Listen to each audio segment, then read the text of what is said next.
আসসালামু আলাইকুম। আপনারা সবাই কেমন আছেন? আমি ভালো আছি।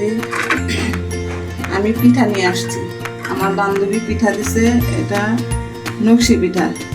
এখন এটা আমি ভাজা কিনা আমি জানি না, বলছে এটা খাইতে, কিন্তু এখন আমি এটা কিভাবে যে কি করে খাবো জানি না।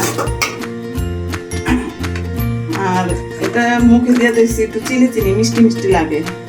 এখন আমি জানি যে এটা গুড় দিয়া খায়। এখন এটা চিনি কি করছে কিনা সেটাও বলতে পারি না, জানি না। এখন আমি এটা একটু অল্প একটু গুড় আছে, ওই গুড়ের সাথে এটা মিক্স করে তারপরে খেয়ে দেখবো। আমার গুড়ও হবে কিনা জানি না, আল্লাহ জানে।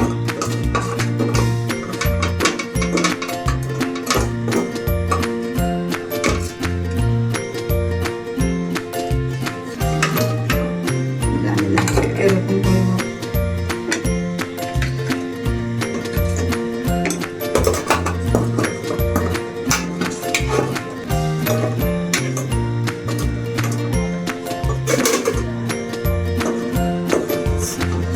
গুড় অল্প তো এটা মিশ খাইতে হবে না।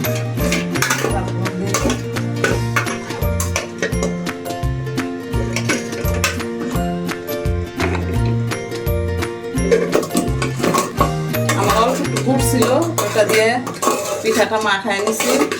এখন জানি না এটা খাইতে কিরকম লাগবে। আর এই পিঠা আমি কখনো বানাইও নাই, কখনো খাইছি, বান্ধবীরা দিতে খাইছি, কিন্তু কিভাবে কি করে এটা জানি না। এখন সে কি চিনি দিয়ে আগে করে শিরা করে দিছে আমি সেটাও জানি না, কিন্তু আমি গুড় দিয়ে মাখায় নিছি। এখন খেয়ে দেখবো এটা কিরকম হয়েছে। আল্লাহ হাফেজ, রাখি। আপনারা সবাই ভালো থাকেন, সুস্থ থাকেন।